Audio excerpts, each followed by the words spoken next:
best time to exit a stock? What are the rules? We all want rules and algorithms. The problem with them is they become a bit hypothetical, because until the situation confronts you, it's all hypothetical. And then when it does confront you, you think, well, do I really want to follow that rule? I'm going to give you a really simple rule.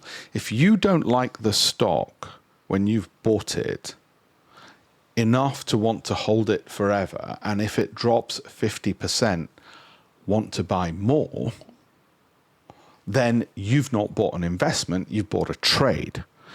And investment rules are not relevant to you, trading ones are. And if you're trading, then when you entered it, you should have had a pretty good idea of where you're projecting the upside over what time frame, and the stop loss and the risk being that you want that stop loss to be at least half of that reward.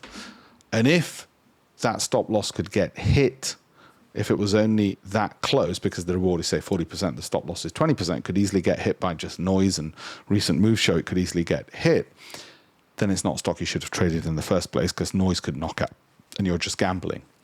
Okay, you need a higher probability skewed to the upside. So you've got your 2 to 1, and if the stop loss gets hit, you shouldn't lose more than 0.5% of your total capital, because you're trading. The investing rule is really simple. You just want to keep holding it forever and buying more of it. If not, you're trading. If you're trading, you better do the other thing. Simple. I didn't think of any of those. Some of the best traders and investors in the world that I've interviewed for my many books, and you can download free copies of both of those. Just go to alpeshpatel.com/links. The links are in the bio. Like and follow for more. Subscribe to the channel. All those wonderful things people do. If you'd like more insights from actual professional investors, traders.